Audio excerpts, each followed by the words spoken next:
atau berada di Indonesia tidak lebih dari 183 hari. Dan badan yang tidak didirikan tidak bertempat kedudukan di Indonesia yang menjalankan usaha atau melakukan kegiatan melalui BUT di Indonesia. Nah, berarti kalau misalkan subjek pajak luar negeri ini yang dia punya urusan atau kepentingan bisnis yang waktunya itu tidak lebih dari 6 bulan. Oke, itu disebut sebagai subjek pajak luar negeri. Oke, di sini siapa sih yang jadi objek pajak? Nah, objek pajak ini adalah penghasilan atau tambahan kemampuan ekonomis yang diterima atau diperoleh dari wajib pajak.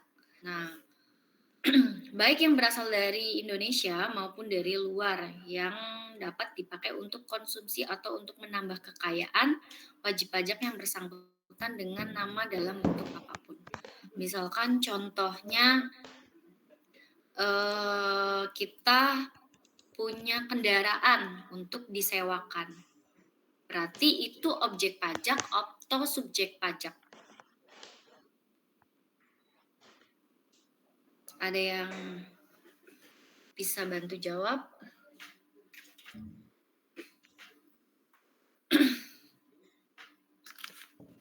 Halo, teman-teman yang jawab? Mungkin objek pajak, Bu. Oke, baik. Betul ya, objek pajak. Jadi kalau misalkan sewa itu dia jadi objek pajak. Kenapa? Karena dari sewa itu dia berpenghasilan ya. Nah, ada lagi, kalau misalkan mendapatkan warisan, dia masuknya subjek pajak atau objek pajak.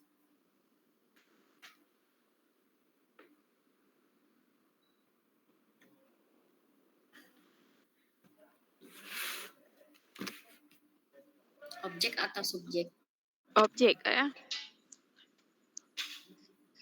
Objek apa subjek? Objek kayaknya. Oke. Kalau warisannya belum terbagi, dia objek apa subjek? Bentar, ini Kalau belum terbagi, subjek. Oke, betul. Sip. Kita lanjut ya. Di sini apa aja sih yang bisa dikatakan dengan objek pajak? Nah, di sini ada penggantian atau imbalan berkenan dengan pekerjaan atau jasa yang diterima atau diperoleh termasuk gaji. Nah, kayak contohnya misalkan aku punya servis buka ya, untuk buka servis laptop atau servis AC. Nah, itu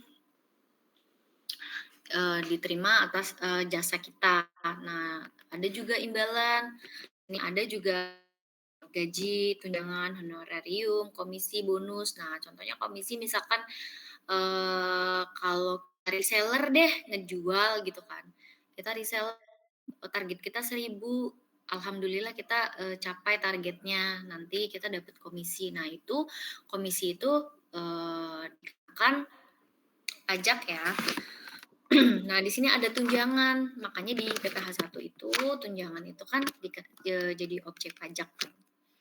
Nah, di sini ada hadiah dari undian atau pekerjaan atau kegiatan dan penghargaan. Nah, hadiah dari undian. Teman-teman pernah dengar nggak kalau nonton TV atau dengar suara kalau misalkan siaran gitu ya, nonton TV kayak hadiah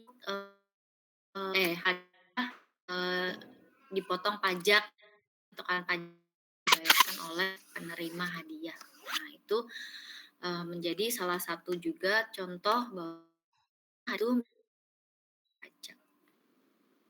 Oke, di sini karena penjualan atau karena peralihan harta. Nah, kayak misalkan mungkin teman-teman udah biasa atau mungkin udah pernah dengar ya, kayak transaksi jual beli rumah misalkan. Pernah dengar kan nanti yang jualnya juga kena pajak, yang belinya juga kena pajak. Nah, di sini ada sewa dan penghasilan lainnya. Tadi udah dibahas ya tentang sewa motor. Nah, di sini ada keuntungan karena selisih kurs mata uang asing. Nah, misalkan aku itu punya dolar nih. Nah, dolar itu di bulan misalkan di bulan Juli itu 15.000, ternyata pas di Desember ini 16.000. Nah, itu tuh otomatis kita untung lah kan. Nah, dari situ kita itu dijadikan sebagai objek pajak. Oke, next. Di sini ada objek pajak final.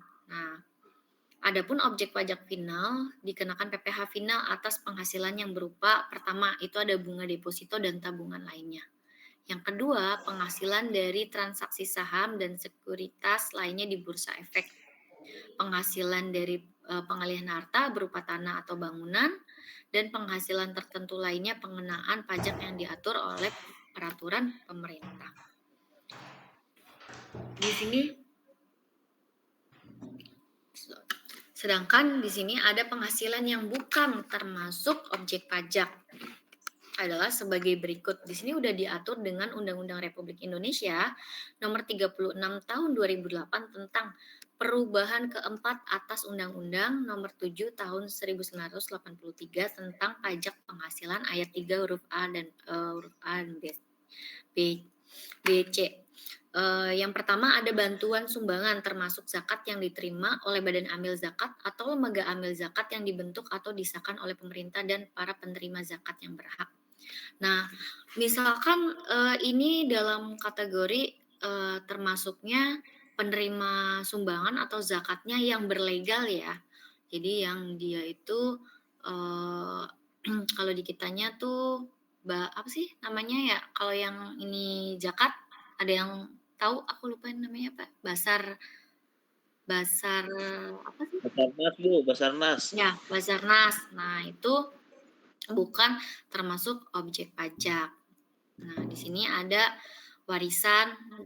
Yang ketiga, harta termasuk setor tunai yang diterima oleh badan sebagai pengganti saham atau sebagai pengganti penyertaan modal.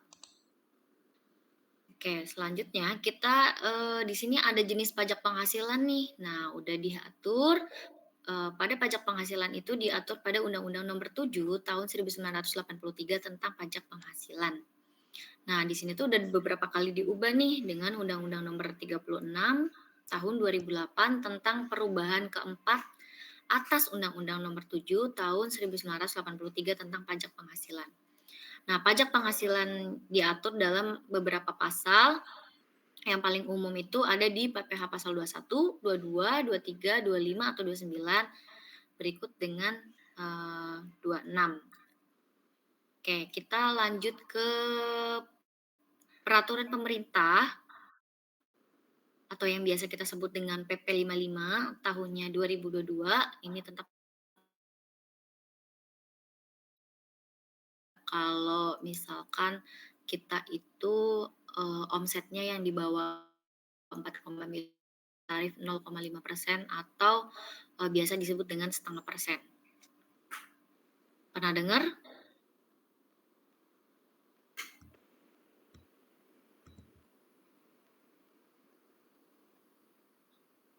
Oke, di sini tentang pajak penghasilan pajak badan. Yang pertama ada orang pribadi dan badan. Nah, ini tuh dengan bagaimana pembayaran pajak, potong dan pungut yang mempunyai hak dan kewajiban perpajakan sesuai dengan peraturan perundang-undangan perpajakan. Nah, di sini itu contohnya badan tuh apa sih? Ada PT, CV, perseroan, BUMN, firma, kongsi, koperasi, dana pensiun, persekutuan. Perkumpulan, yayasan, organisasi massa, organisasi sosial, politik, atau organisasi lainnya. Nah, lembaga lainnya kontra investasi kolektif bentuk usaha tetap. Yang biasa selama ini saya itu di lapangan itu mengurus badan itu adalah PT dan CV ya.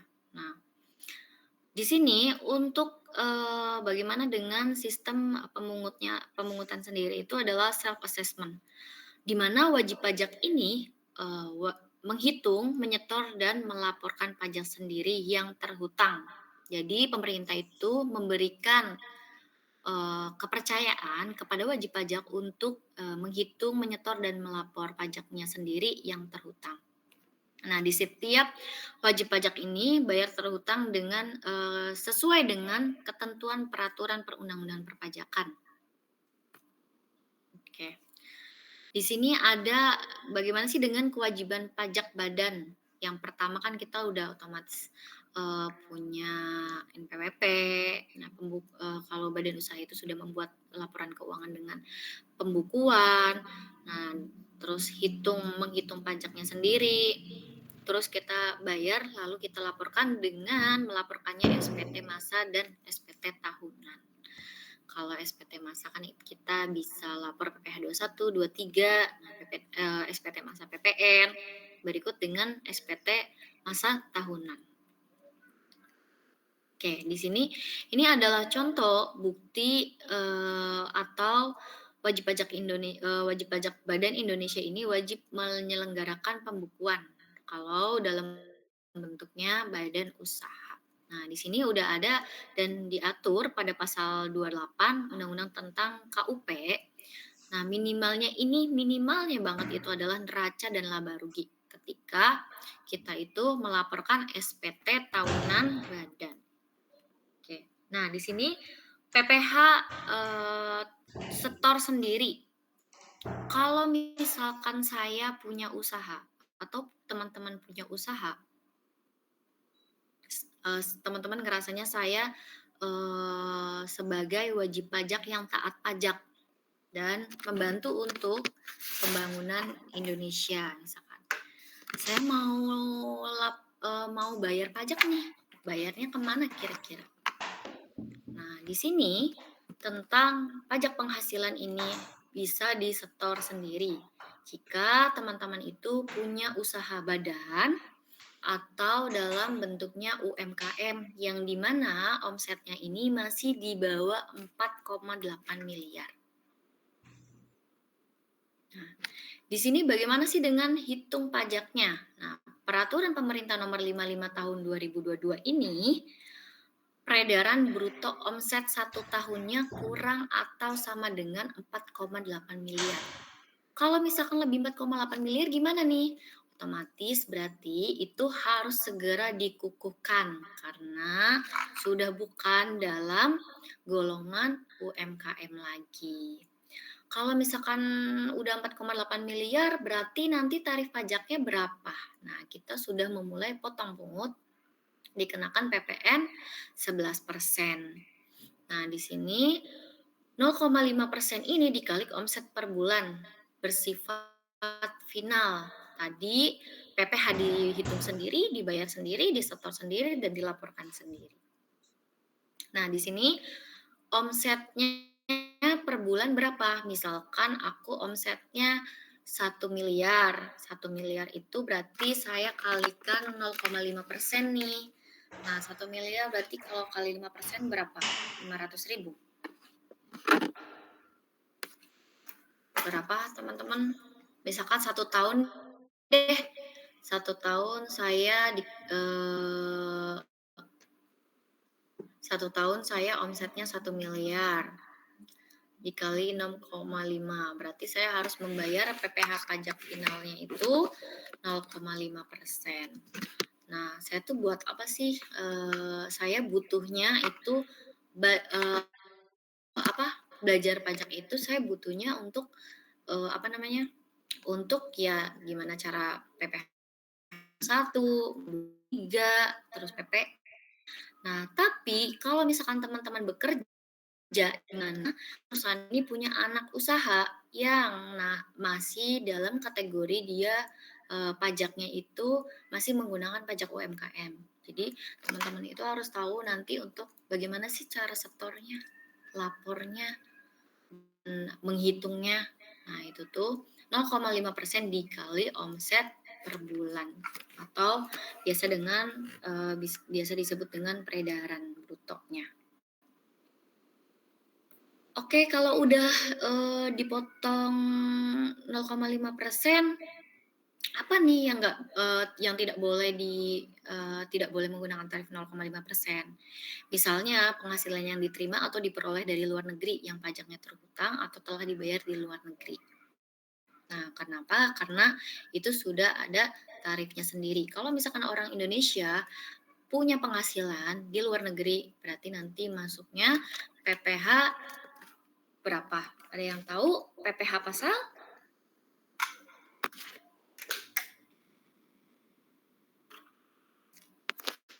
PPh pasal 24. Nah, di sini berikutnya dengan penghasilan yang telah dikenai pajak penghasilan yang bersifat final dengan ketentuan atau peraturan perundang-undangan perpajakan sendiri, jasa konstruksi, persewaan tanah, bangunan, pengalihan hak atas tanah dan bangunan. Nah, kalau misalkan kita pajak PPh sewa tanah dan bangunan tuh berapa sih? 10%. Nah, kenapa tuh? Karena dia bukan termasuk dalam pengenaan tarif 0,5%. Nah, di sini ada PPh penghasilan yang dikecualikan sebagai objek pajak. Nah, di sini ada jangka waktunya. Pengenaan PPh final atau PP 55 tahun 2022 itu kalau orang pribadi tarif 0,5% itu jangka waktunya sampai 7 tahun. Tapi kalau misalkan badan usahanya dalam bentuk CV, koperasi, CV, firma, BUMDes, PT perorangan, itu jangkanya 4 tahun. Kalau misalkan bentuknya PT, selain PT perorangan, misalkan saya punya PT ABC, nah dia berarti masuknya ke badan usaha PT. Dia pengenaan tarif 0,5% atau setengah persennya itu hanya 3 tahun. Jadi menurut teman-teman kalau misalkan saya pengusaha nih, terus tuh saya itu omsetnya masih dalam 0,5%. Nah, lebih baik saya bikin bikin badan usaha atau saya mendingan pakai nama pribadi saya aja? Ada yang mau kasih pendapat? Langsung bikin legalitas badan usaha aja, Bu. Ya, kenapa? Karena jangkauannya tuh lebih besar, Bu, dan bisa kita tuh kalau ada penawaran dari berbagai macam perusahaan, kita bisa masuk, Bu, karena kita udah punya legalitas. Ya, oke. Itu betul juga karena kita bisa ikut kayak misalkan tender gitu ya sama vendor-vendor dari badan usaha yang lain. Nah, kalau untuk misalkan omsetnya lebih dari 4,8 miliar, sedangkan kita nggak mau nih buat nggak mau di PKP-kan karena atau udah nggak mau memungut pajak ya, kita lebih baik dipecah aja omsetnya. Saya pakai pribadi, pakai juga yang badan gitu. Itu adalah salah satu bentuk penghindaran yang masih dilegalkan ya, karena kita yang penting nggak lewat dari 4,8 miliar dalam 1 tahun. Nah, saya kalau misalkan dipaksa dalam satu badan usaha tersebut dipaksa omsetnya 4,8 miliar, saya nantinya nggak profit, malah boncos dong. Berarti kalau kayak gitu kita bisa pisahkan aja tuh, pakai NPWP pribadi kita dan bentuk badan usaha. Oke. Kita lanjut. Nah, di sini ada jangka waktu pengenaan PPh masih dengan pengenaan PPh final 55 atau 2022. Ini adalah ada contoh di mana PT Maju Bersama ini omsetnya tahun 2022 tuh 3 miliar, terdaftarnya 1 Agustus 2017 ya. Apakah tahun 2023 ini masih boleh menggunakan tarif PPh 0,5%?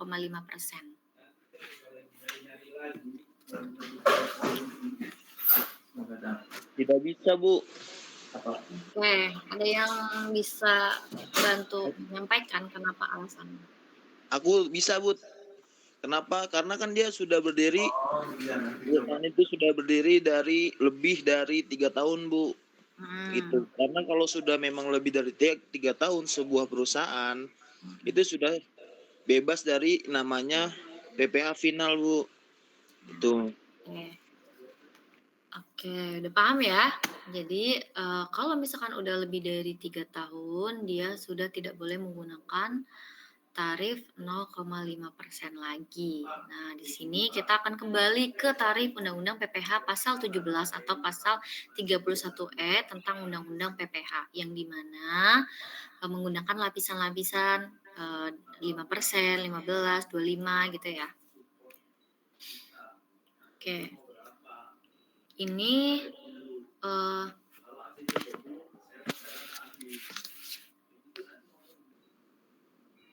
nah, di sini ada contoh juga di mana CV Sukses Beruntung ini omsetnya 3 miliar nih, terdaftar 1 Desember 2021.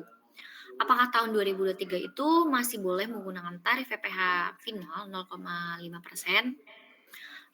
Jawabannya boleh. Kenapa? Soalnya ini kan CV Sukses Beruntung ini menggunakan tarif 0,5% itu selama 4 tahun, itu dari 2021, 22, 23, 24 ini, tahun 2003 ini masih boleh menggunakan tarif 0,5%. Jadi masih berlaku ya untuk pengenaan tarif 0,5%-nya.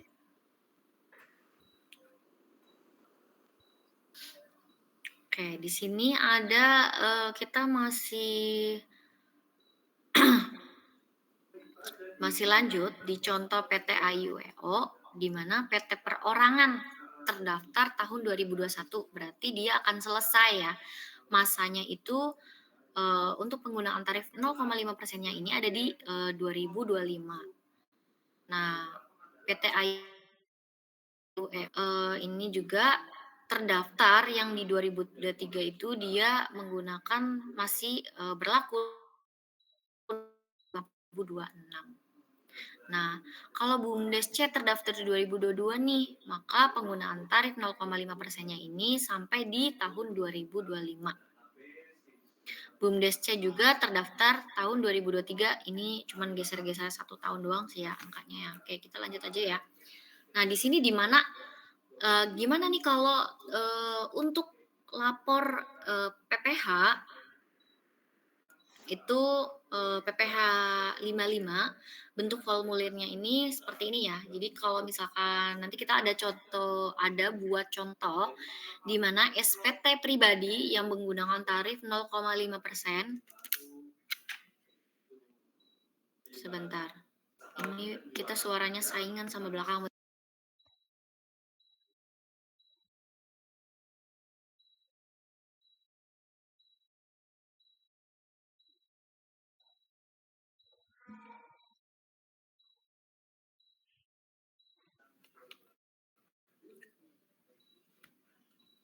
Oke, dilanjut ya.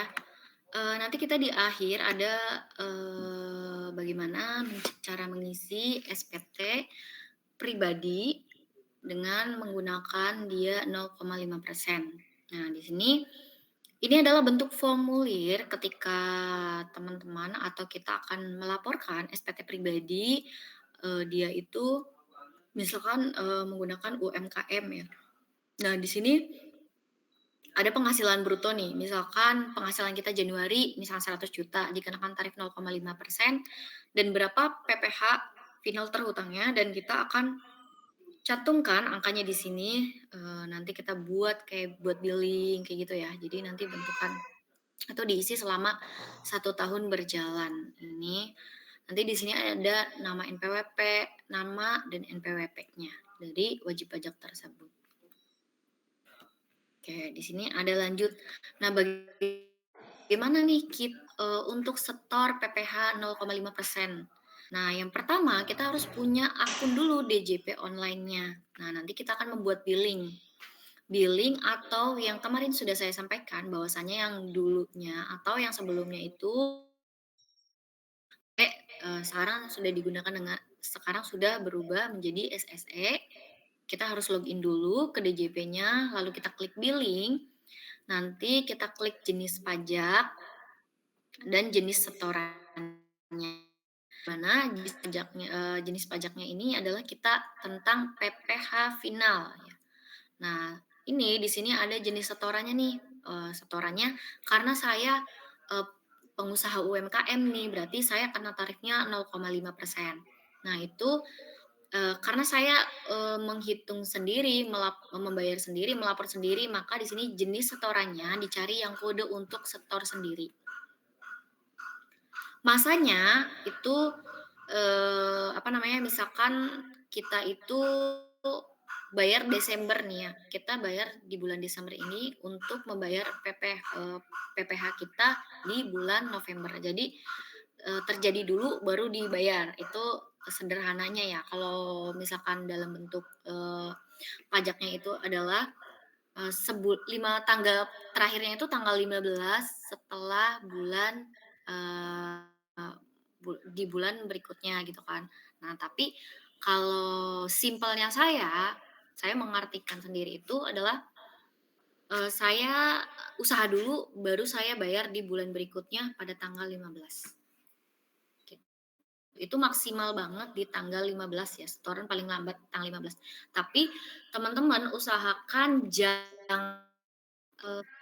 jangan setor atau membuat billingnya itu pas tanggal 15. Kenapa?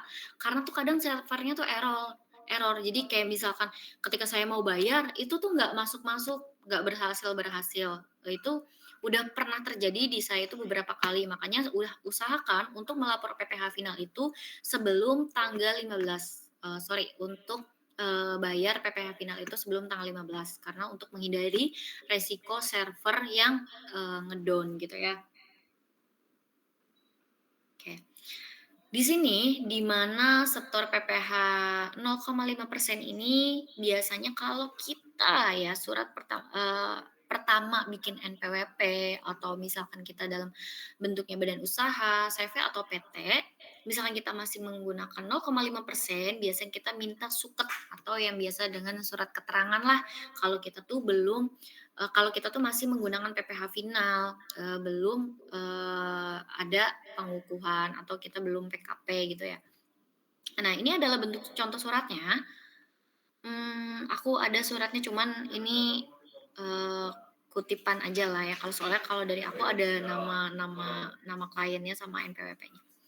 Nah, di mana di sini itu bukti potong, pihak lain jika, PP 23 ini 2018 bertransaksi dengan pemotong atau pemungut pajak. Kayak gitu. Oke, untuk materi, yang ketiga atau yang materinya isinya tentang PPh penghasilan atau PPh, pajak penghasilan, PPh, ada yang mau ditanyakan sebelum kita lanjut ke PPh 21?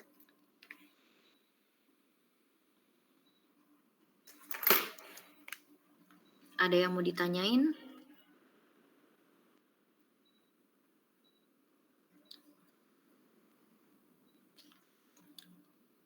Saya mau tanya Ibu Boleh, sedikit, silakan. karena tadi saya agak telat, mohon maaf sebelumnya. Ya. Perkenalkan saya Isa, saya izin tanya Ibu. Tadi kan kita kan dikatakan bahwa PPh final ini kan hanya dikenakan pada badan usaha yang memiliki waktu tertentu ya Ibu ya, Betul. benar? Nah, tapi kan kita kan juga punya beberapa jenis PPh seperti contohnya itu PPh 23. Nah, PPh 23 ini kan dia perihal perdagangan jasa ya Bu ya. Apakah, kita itu jika belum mencapai waktu tertentu tersebut di 4 tahun atau 3 tahun, apakah kita juga akan dikenakan PPh 23 tersebut Ibu? Oke, baik. Terima Terima kasih, kasih. Sa. Izin jawab ya. Jadi untuk PPh 0,5% ini adalah yang, menjadi badan usaha dalam waktu tertentu, kayak tadi wajib pajak pribadi, badan usaha CVPT, ini yang udah nggak asing ya, yang sudah biasa kita dengar. Dan kalau misalkan bagaimana dengan PPh 23. Nah, kalau PPh 23 itu tarifnya 2% kalau atas jasa ya. Nah, di situ tuh di PPh 23 ini ada kayak misalkan kita event, jasa tata boga, catering, kayak gitu ya. Kayak misalkan kita coach sebagai narasumber. Nah, itu dia masuknya ke PPh 23. Oke, cukup? Baik Ibu, berarti tandanya apakah berarti suatu perusahaan tersebut itu masih dikenakan PPh 23 dan juga PPh final gitu atau ya cuman final aja karena belum mencapai waktu tertentu itu, Oke. pertanyaannya. Jadi kalau misalkan kalau misalkan PPh 23 itu dia masuknya kan dalam kategori, misalkan kayak kita, transaksi dengan vendor itu kan PPh 23. Kalau misalkan PPh penghasilan itu dia yang menggunakan jangka waktu yang 7 tahun, 3 tahun, 4 tahun tadi.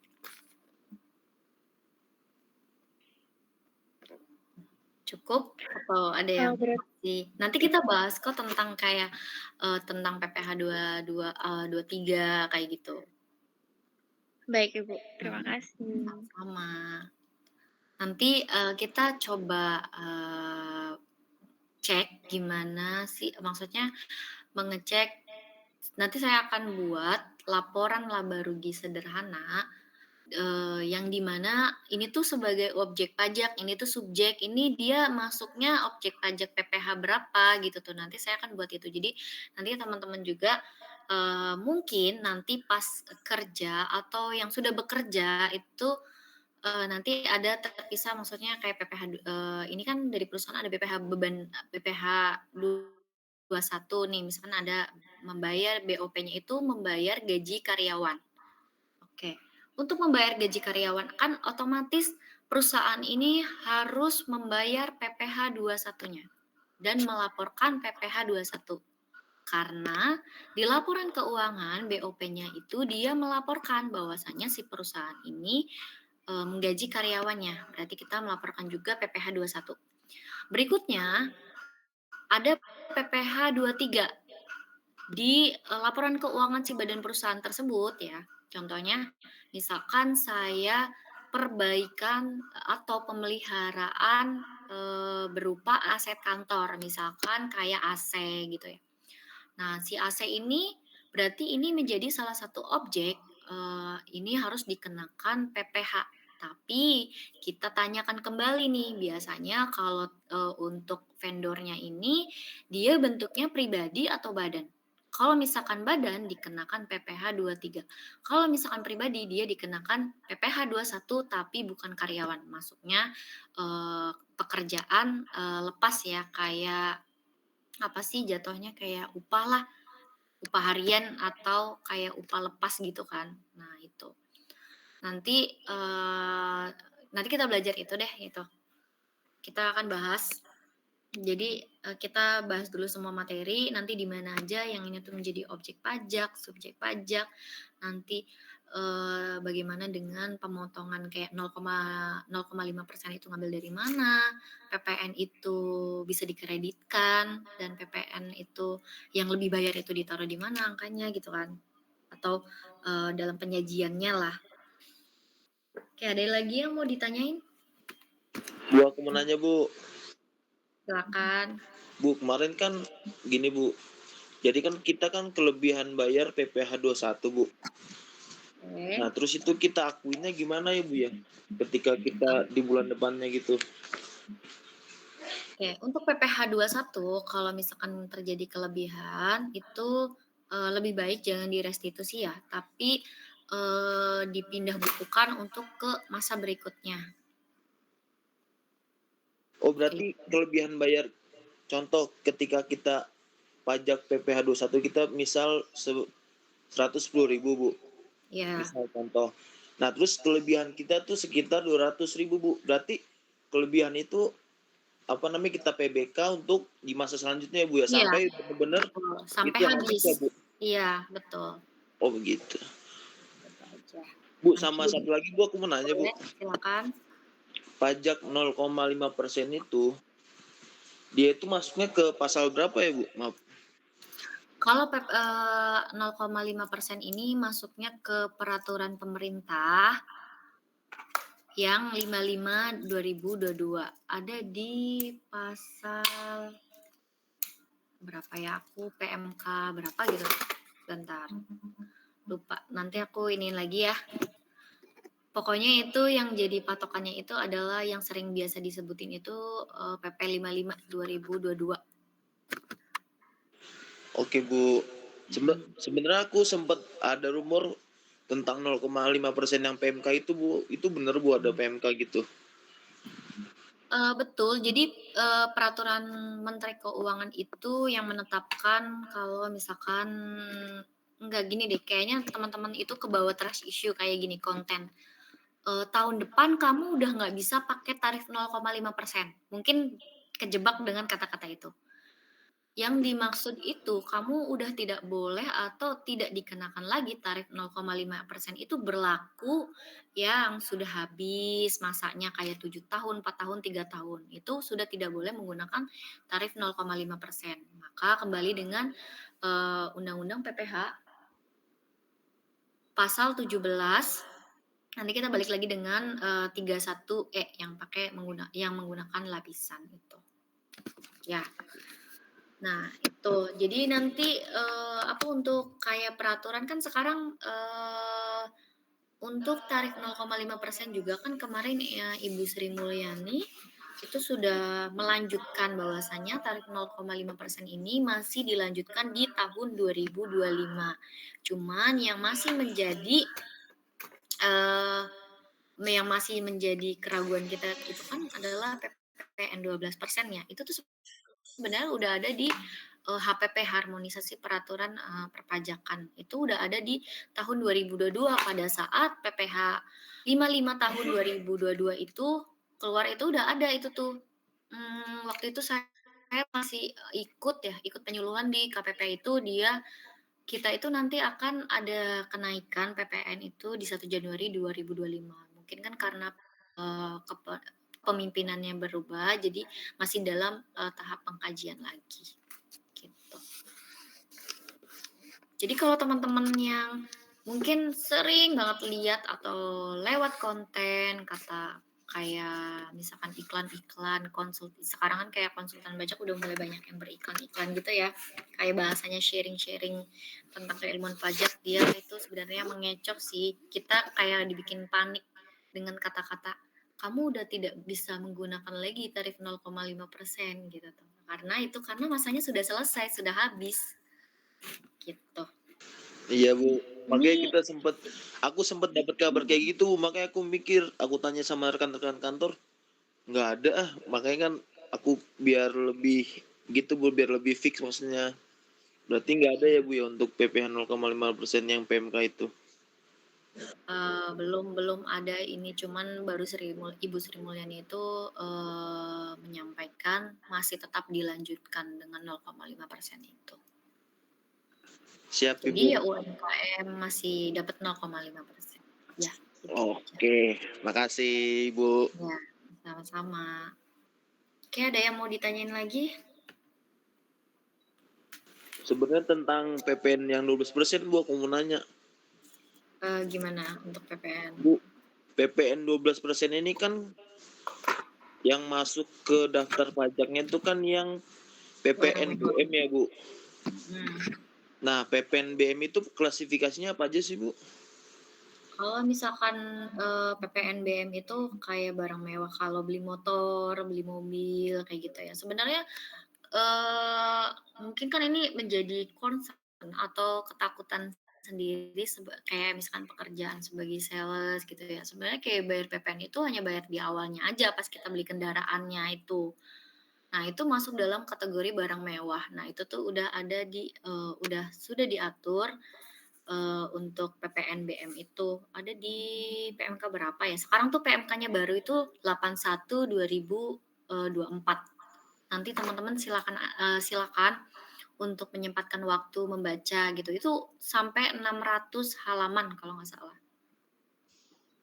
Itu ada perubahan-perubahan di mana yang baru saya yang baru saya pahami itu tentang seputar Cortex sama perubahan PPN ya, penerbitan faktur pajak. Karena itu digunakan keseharian aku, jadi kebetulan itu aku prioritaskan dulu untuk mempelajari materi itu. Udah pernah ada yang ikut penyuluhan tentang Cortex? Sudah Bu, sudah. Oke. Nah, itu teman-teman silakan untuk mengikuti Cortex itu bermanfaat banget itu. Di mana kita udah palu gada aplikasinya. Sudah tidak bisa berlari-lari. Betul ya, betul Bu, bagus Bu. Jadi semuanya tuh tergabung dalam satu website. Satu offset. Kita nggak perlu update ini lagi aplikasi Iya. download aplikasi udah satu jadi website itu. Tapi emang udah harus ada kayak untuk pengurusnya kayak gitu itu harus registrasi lagi. Kemarin aku belum ngisi sih untuk kepengurusannya. Ya lebih bagus sih sekarang Bu, ada PIC-nya Bu, bagus. Iya, tapi kalau resign tuh gimana itu tiba-tiba resign kan nanti ngurusnya susah lagi. Sekarang juga kan udah ada sekarang sebentar.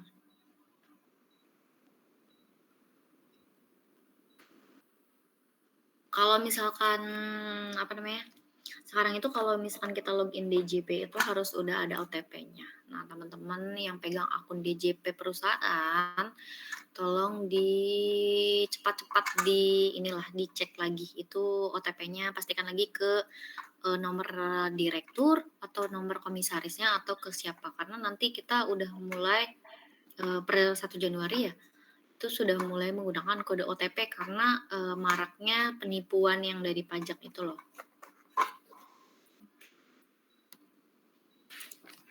Oke, sampai sini ada yang mau ditanyain lagi?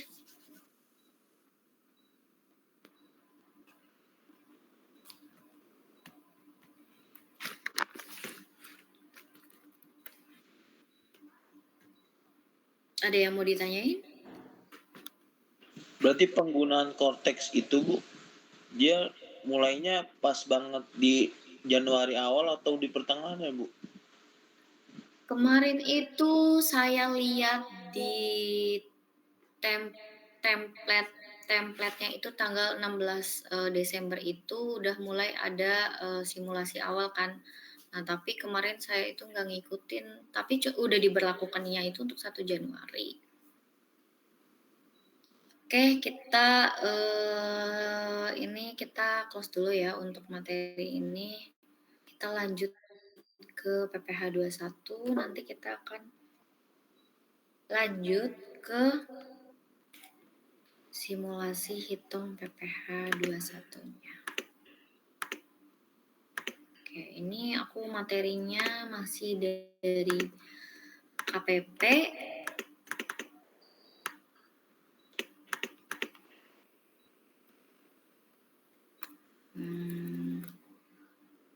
Untuk singkat waktunya kita ini ada 30 slide, kita ambil yang inti deh ya. Oke, di sini kita kalau kita flashback ya ke 2023 itu tiba-tiba pemerintah itu mengeluarkan peraturan pemerintah nomor 58 tahun 2023 tentang PPH 21 yang dimana PPH 21 ini membahas tentang penghasilan sehubungan dengan pekerjaan, jasa atau kegiatan wajib pajak orang pribadi. Nah,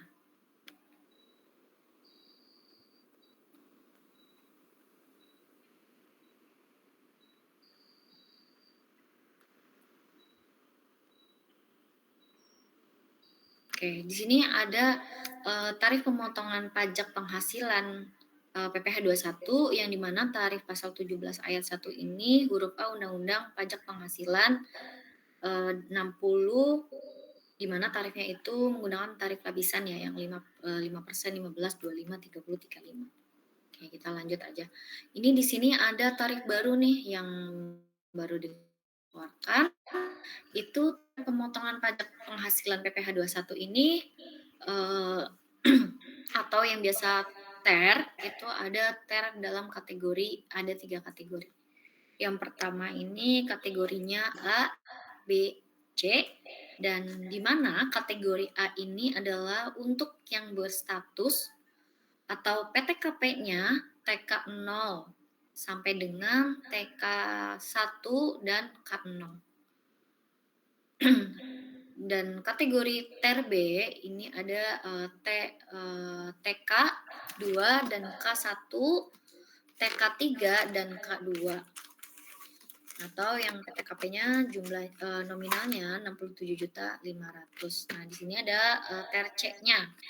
TER C ini K3 atau 72 juta.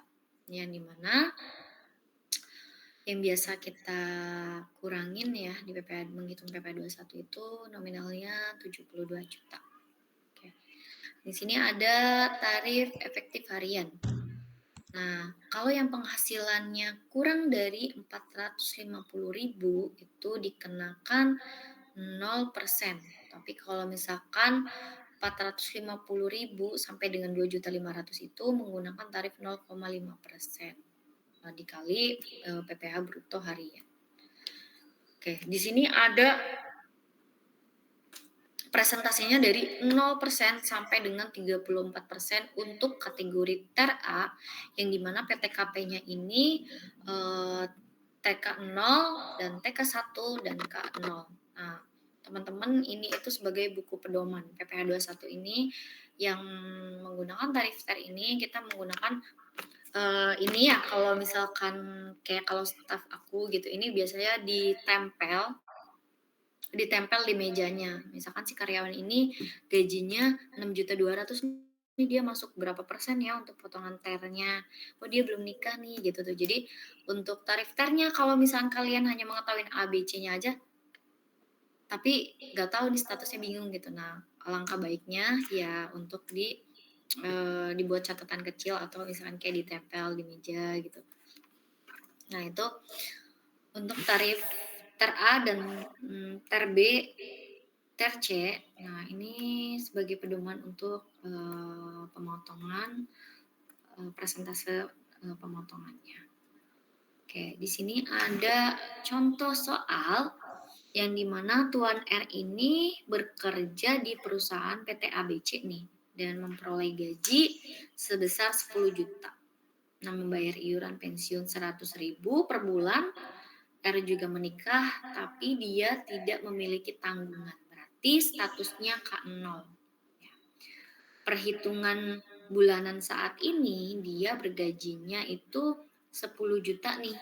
Kalau kita menghitung dengan perhitungan yang di 2023 itu masih pakai hitungan lama itu kita 10 juta dengan biaya jabatan 5.500.000 ya dengan nominal yang ada di yang saya tampilkan ini dan PTKP setahun lalu kita kalikan dengan PPh 21 terhutangnya 5%, jadilah 2.715.000 maka dibagi 212 ya jadi 226.250. Oke. Di sini kalau misalkan kita sudah menggunakan tarif TER gimana menghitungnya? Oke, di sini ada tarif Tuan R ini gajinya 10 juta. Nah, dengan PPh setahun itu ada 2.715 yang dimana ini tuh kita kalau dikalikan ya kalau misalkan ini dikalikan 12 itu 226.250. Nah kalau misalnya menggunakan tarif ini Januari November ini 200.000. Nah Desembernya 515. Nah tarif efektifnya ini dikenakan 2%, tabel A baris 9. Oke, kita cek tabel A. Di tabel A baris 9. Nah, dikenakan tarif berapa? Dikenakan tarif 2%. Nah, di sini perhitungan bulanan dengan tarif efektif. Nah, November 2% dikali 10 juta, 10 juta dikali 200.000 nih berarti per bulannya. Nah, kita Desembernya, pada Desember ini kita menghitung PPh 21-nya itu nominalnya 2.715 dikurangin 11 dikali 11 bulan dikali 200. Maka sisa yang harus kita bayarkan PPh 21-nya itu 515.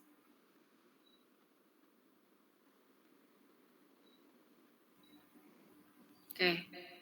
Ada yang masih bingung?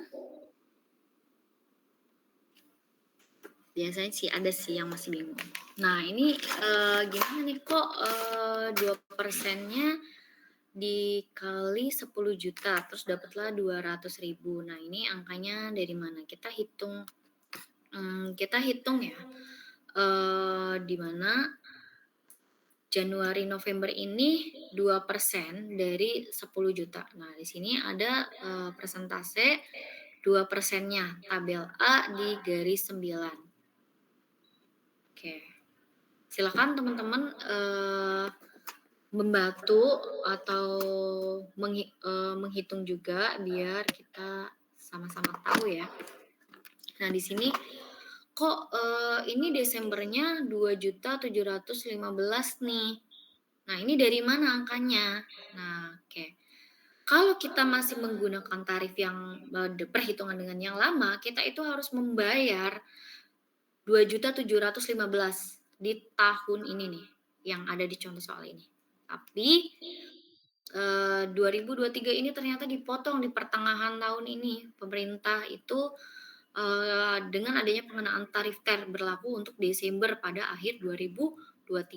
Maka menghitungnya gimana nih? Berarti dengan perhitungan lama dikurangin dengan perhitungan baru selama bulan berjalannya ya. Jadi ini Januari sampai November. Nah, 11 bulan dikali 200.000. Berarti berapa sisa yang harus dibayarkan PPh terhutang pada tahun 2023?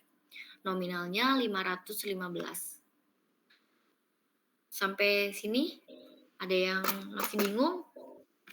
Jadi Bu, kalau nggak ada perubahan mah tetap aja yang Iya, pajaknya. Ini kalau berlaku kalau ada perubahan aja, jadi dihitung iya. itunya.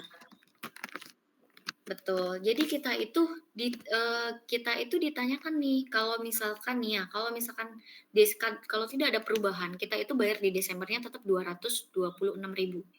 Kenapa? Karena masih menggunakan tarif yang lama. Tapi kalau misalkan menggunakan tarif yang baru, dicari sisanya berapa. Kalau misalkan menggunakan tarif lama, dikurangin perhitungan dengan tarif yang baru, maka sisa yang harus dibayar pada PPh terhutang di 2023 itu, di Desember itu berapa nominalnya.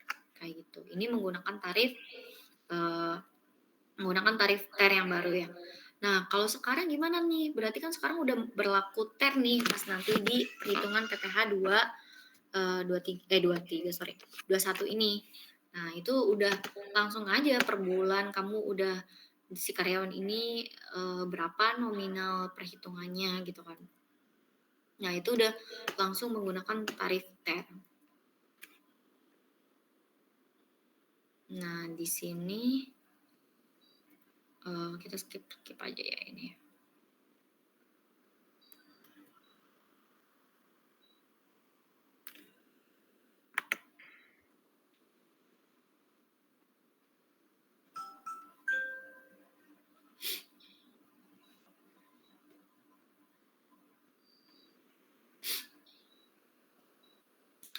Nah, misalkan di sini ada bagaimana nih kalau misalkan si subjek penerima penghasilan ini adalah pegawai tetap dan pensiun. diterapkan setiap masanya ini kecuali masa pajak terakhirnya itu PPh bruto dikali TER bulanan. Nah, ini yang terbarunya ya. Nah, kalau misalkan dia ditetapkan misalkan pegawai tetap dan pensiun ditetapkan pada masa pajak terakhir, itu PKP setahun dikali tarif PPh 17. Nah, di sini ada anggota dewan lah, pegawai tidak tetap lah, pegawai bukan pegawai atas honor, peserta kegiatan, peserta program pensiun pegawai, mantan pegawai. Nah, ini tuh kalau misalkan pegawai tidak tetap itu tidak dibayar bulanan atau ada yang dibayar bulanan. Itu 0 rupiah sampai dengan 2.500.000 per hari, maka PPh bruto seharinya menggunakan tarif terharian. Kalau misalkan lebih dari 0 rupiah, maksudnya 2.500.000, maka dikalikan 50% dikali tarif 17. Nah, di sini dibayar bulanan nih. Ada juga PPh bruto bulanan dikali TER bulanan. Nah, kalau misalkan bukan pegawai diterapkan per masa pajak atau pada saat terutang itu PPh bruto dikali 50% dikali tarif PPh 17. Oke, kalau misalkan peserta kegiatan juga dia dikenakan tarif 17, peserta program pensiun PPh bruto dikali tarif PPh pasal 17. Nah, kalau misalkan peserta kegiatan atau sehubungan dengan kegiatan itu, misalkan saya itu anggota kemarin ada acara kepemerintahan itu saya dapat honor nih. Nah, honor itu karena saya udah punya NPWP, jadi dikenakan potongannya 5%. Kayak gitu.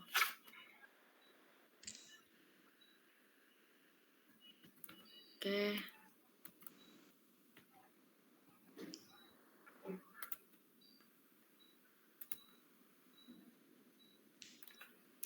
Oke, di sini ada contoh perhitungan ya. Kalau misalkan pegawai tetap bukan pegawai dokter. Nah, kalau misalkan dokter gimana tuh? Kan dia profesi ya menghitungnya. Nah, kalau untuk dokter itu dia bagikan dulu 50% terus kalikan 5%.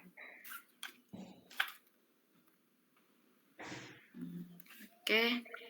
Kita coba ke sebentar. Aku soalnya mana ya?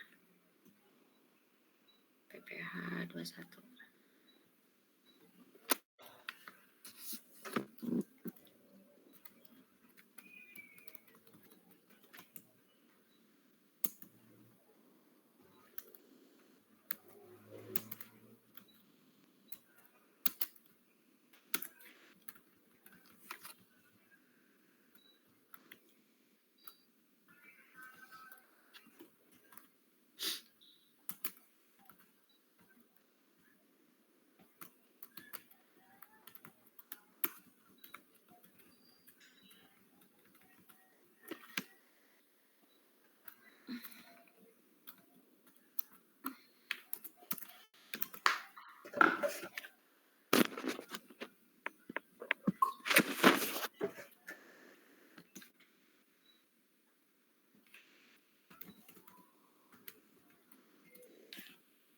Oke, aku stop sharing dulu, ganti layar.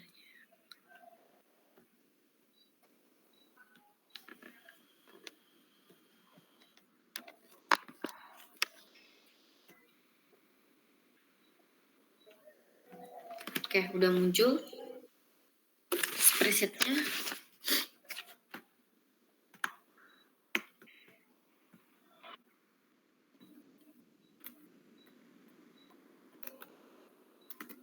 Halo, udah muncul belum spreadsheet-nya? Sudah Bu, sudah. Sudah. Oke. Teman-teman silakan maksudnya lihat lagi di PPT ya tadi ya untuk, kategori A, B, C-nya. Nah di sini ada contoh soal, ini sederhana aja lah ya contoh soalnya, yang di mana dia itu gajinya 6.725.000. Nah udah dikurang-kurangin, dia penghasilannya 6.188.000. Nah kira-kira dia masuk, TER golongan berapa? Gajinya 6.100.000.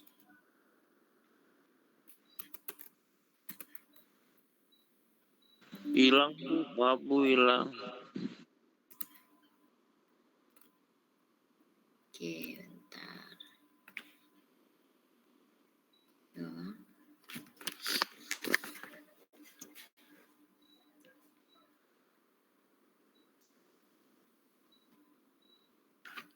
Oke, ini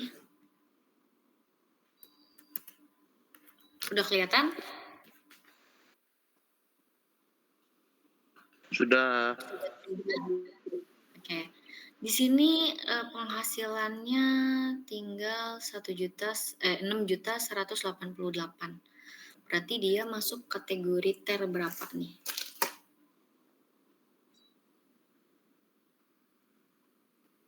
TER A baris keempat. TER A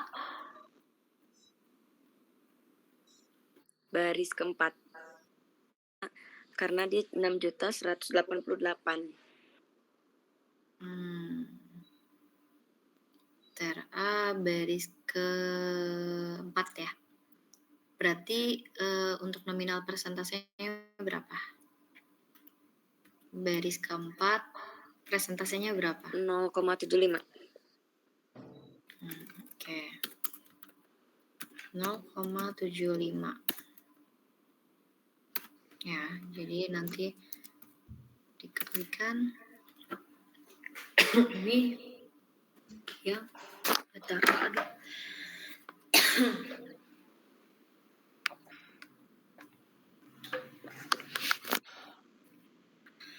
Jadi kita kena potong dari PPh 21-nya itu karena statusnya K0, TER A presentasenya 0,75%. Berarti PPh 21-nya 46.000. Oke. Itu 46.000 itu per bulan Bu. Betul. Per bulan.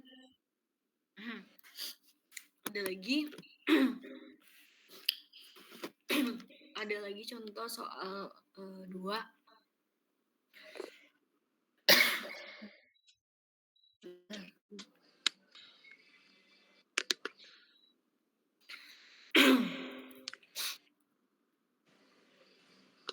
Kira-kira berapa nih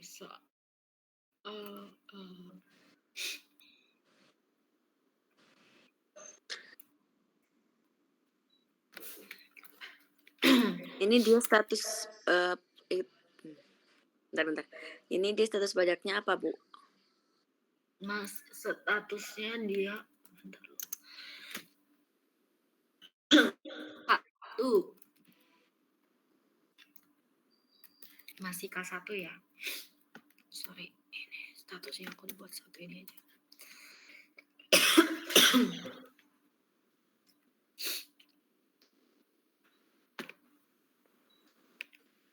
Berapa nih?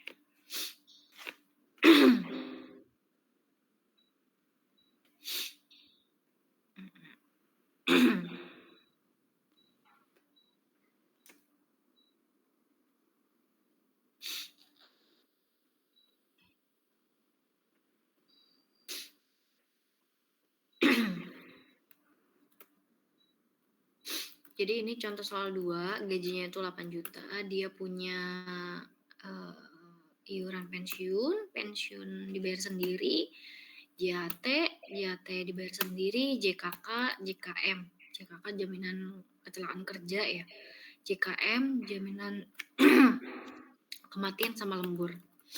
Nah, oke. sampai di PB brutonya itu ada di 9.600.000 dengan statusnya dia itu K1. Kira-kira berapa tuh persentasenya?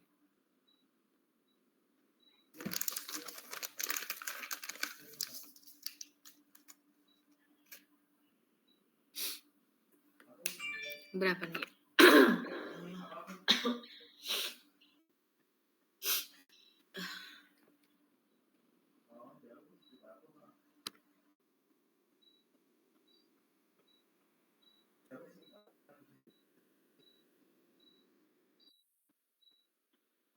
Satu 1,50%, Bu. 1,50% ada di berapa? Tarif Ada di 6.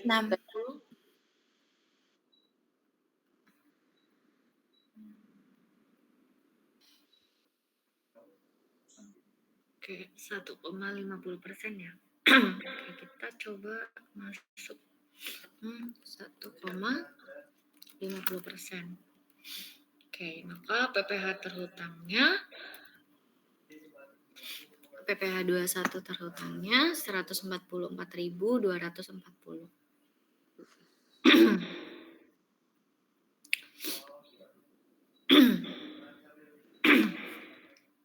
Berarti dia masuk kategori apa nih?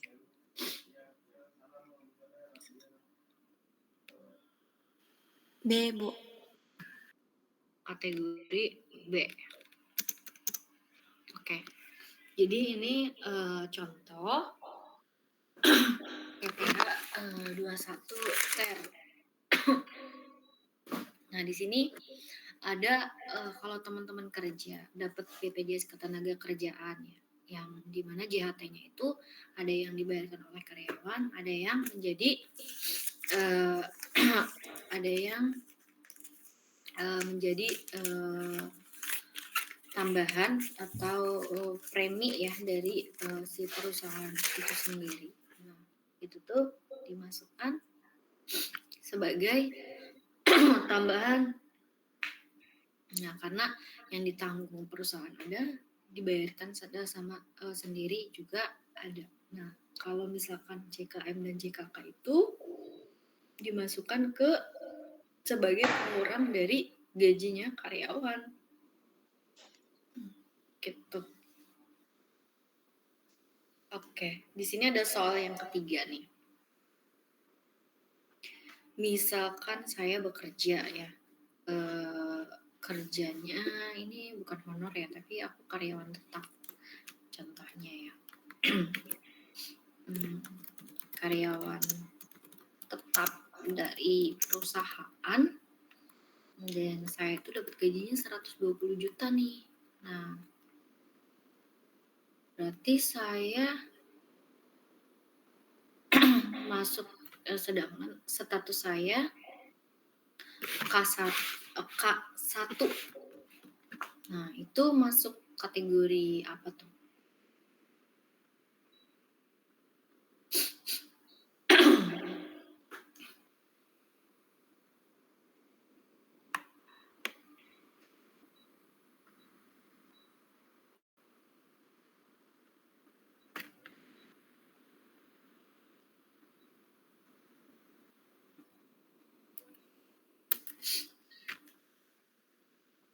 Ya, ada yang mau jawab?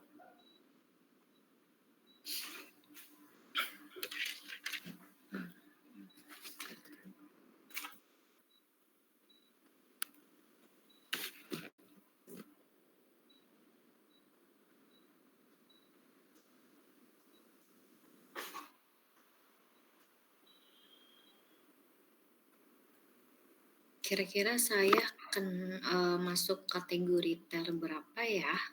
Dapat presentasenya berapa ya? Ter B, baris ke-31. Oke. 25%. 25%. Ter B pada 25%. Berarti saya dikenakan PPh 21-nya ini 30 juta. Nah, maka dari penghasilan saya sebagai karyawan 120 juta dikurangin 30 juta. THP yang diterima saya itu sudah bersih dengan pajak PPh 21 itu 90 juta. Waduh, enak banget ya kerja di mana gajinya 90 juta. Berapa Bu? Amin atau kerja gaji 30 juta. Bu amin. Kayak di Big Four kayak sampai segitu deh Bu. Aduh, waktunya kalau di Big Four. Mungkin kalian yang belum ini belum berkeluarga bisa lah ke Big Four. Bisa yuk, bisa. Oke, ada lagi yang mau ditanyakan barangkali ini? Ada yang mau disampaikan? Bu, aku mau nanya. Ya, silakan. Sebelumnya ini kan ada bukan karyawan tetap, karyawan honor, tapi digaji basic sama perusahaan. Nilainya kan digaji basic per bulan itu 1 juta. Nah, terus mereka ini operator nih Bu, operator. Jadi operator dari alat berat gitu.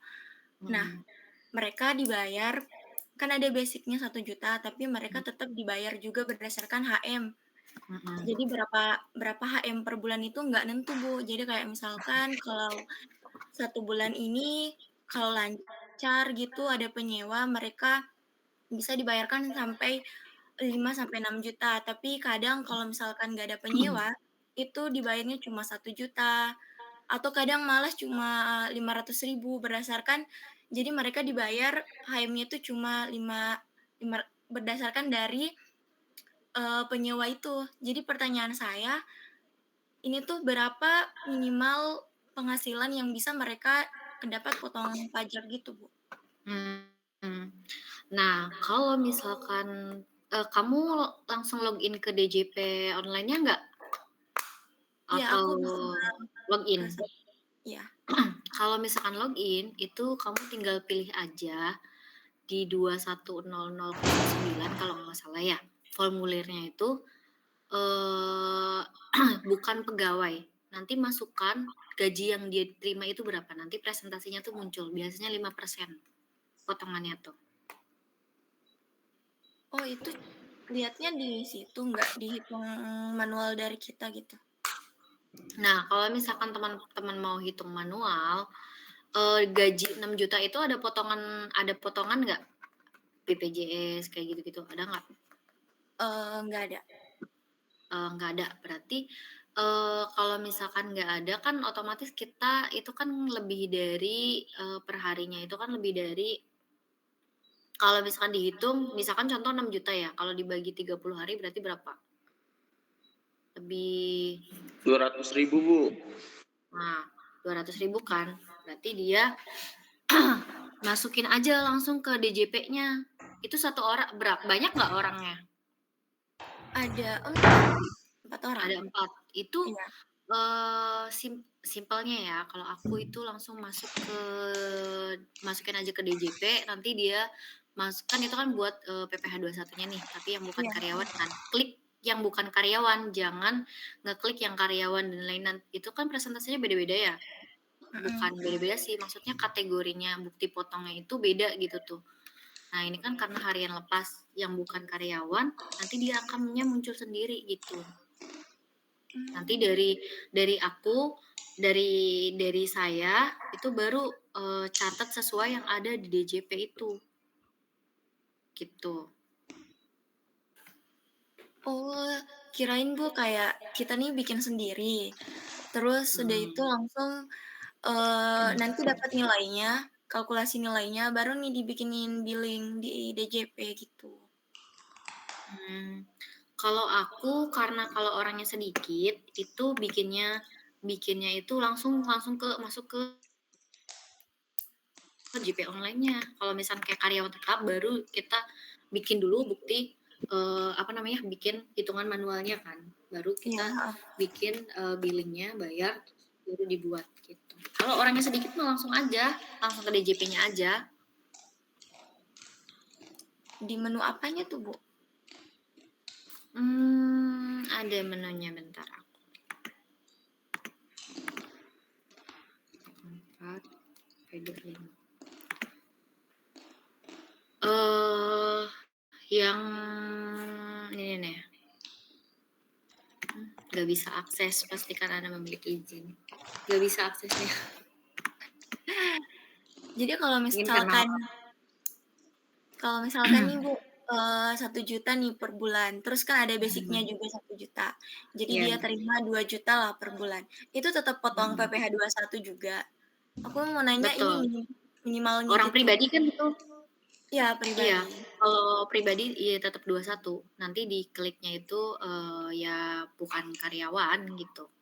Kalau misalkan kita sebut dia sebagai tenaga profesi itu kan dia harus punya bersertifikat kan, sertifikat legalnya kan. Kayak misalkan dia bersertifikat karena bisa menggunakan alat berat itu ada apa sih K3 ya kalau nggak salah ya. Iya, ya. K3 atau apa gitu kan mungkin dia masuknya ke profesi gitu. Gitu sih. Oke, ada lagi. Kalau sudah tidak ada, paling saya tutup kelasnya, tapi ini absen dulu ya.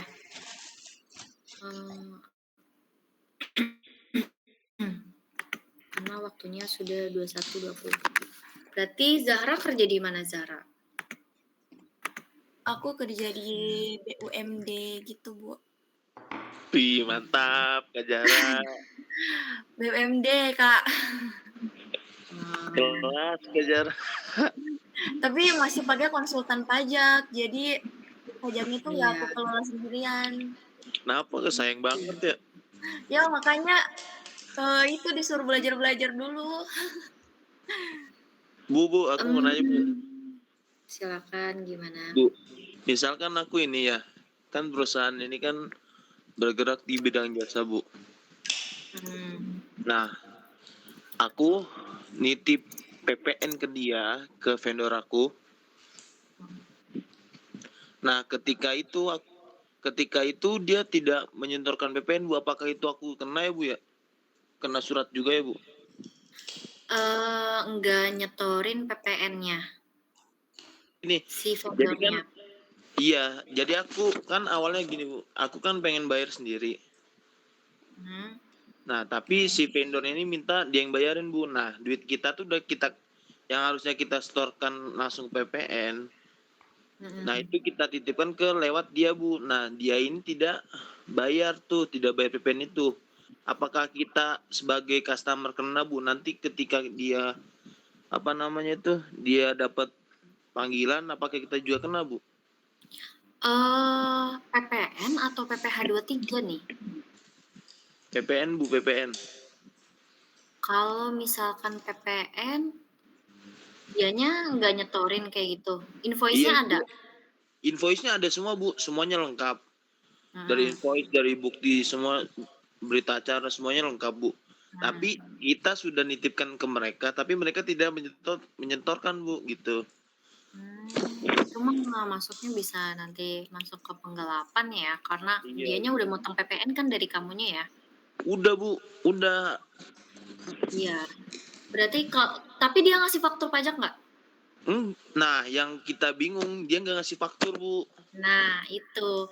Kalau misalkan kita menggunakan jasa atau beli barang, dikenakan PPN, itu alangkah baiknya diminta faktur pajaknya. Kalau Nah, kayak iya. gitu kan, maaf ya, ini tuh pernah terjadi di adalah aku pernah nemuin kasus di mana dia itu memungut PPN, tapi tidak dibuatkan faktur pajaknya. Ya, jadi disangkanya oleh KPP faktur pajak fiktif. Iya, bukan. Padahal kita sudah menitipkan itu ke vendor. Nah, ini kan berarti withholding tax ya, masuknya pihak ketiga. Kamu memotong PPh 23-nya nggak? Iya. Oh ya udah, berarti nanti yang di sana yang kena. Jadi aku nggak kena, Bu, sebagai customer. Takutnya gini, Bu. Ketika dia dapat surat dari KPP mengenai PPN itu, takutnya nanti aku juga bakal ketarik gitu Bu sebagai customer. Oh, ketariknya itu paling butuh konfirmasi Oh, karena dia dari si Rizky ini sudah menyampaikan atau melampaukan menggunakan jasanya gitu. Jadi bukan karena fiktif ya, yang Iya, menjadi betul, takut betul. itu karena adanya orderan jasa Betul, yang fiktif kayak betul. gitu. Iya, Ya, paham? paham Bu, Kalau paham. misalkan dia ini paling kayak semacam audit aja konfirmasi kamu Bu. berarti gimana? Tapi ini menarik banget sih Bu menurut aku ya. Menarik untuk kita bahas.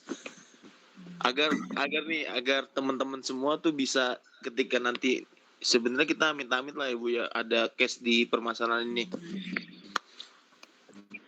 Jadi ketika kita ada permasalahan ini Bu, apakah kita harus datang ke Kanwilnya Bu untuk menanggapi suratnya itu Bu? Kayaknya kalau Kanwil jauh banget. Mohon maaf, untuk nominalnya berapa? Paling kalau misalkan untuk nominalnya yang masih under 3 digit mah biasanya masih di kantor KPP sesuai domisilinya. Oh, begitu. Berarti Konfirmasi doang tuh cuman ngasih balasan doang kok, kita nggak perlu datang, cuman kayak disuruh kasih, misalkan suratnya bentuknya apa, itu kan ada perihalnya. Kamu tinggal kasih surat atas jasanya, difotokopi semua, kasih hardnya kirim ke email, sama konfirmasi AR-nya, sama kirim ke KPP-nya dalam bentuk ke ekspedisi aja, kayak gitu. Iya, betul. Berarti kita tidak terseret ke yang lebih jauh kan Bu ya? Enggak, kita paling dapat konfirmasi doang. Oh, dia hanya mau memvalidasi aja ya Bu ya? Betul. Oke Bu, terima kasih Bu. Sama-sama. Ya, berarti alhamdulillah malam ini sudah selesai. Mudah-mudahan ilmunya bermanfaat. Saya mohon maaf kalau misalkan ada masih banyak kekurangan misalkan dalam penyampaian. Kadang masih belibet ngomongnya. Mudah-mudahan sampai ilmunya. Dan terima kasih teman-teman yang sudah men-sharing, menanyakan atau berbagai sharing tentang ilmu yang sudah pernah pengalamannya tentang pajak, biar teman-teman semua juga bisa sama-sama. Amin. Paling itu saja. Akhir kata, wabillahi taufiq wa hidayah. Wassalamualaikum warahmatullahi wabarakatuh. Terima kasih. Assalamualaikum. Selamat Terima kasih. Terima kasih Bu. Sampai jumpa. Sampai jumpa. Malam.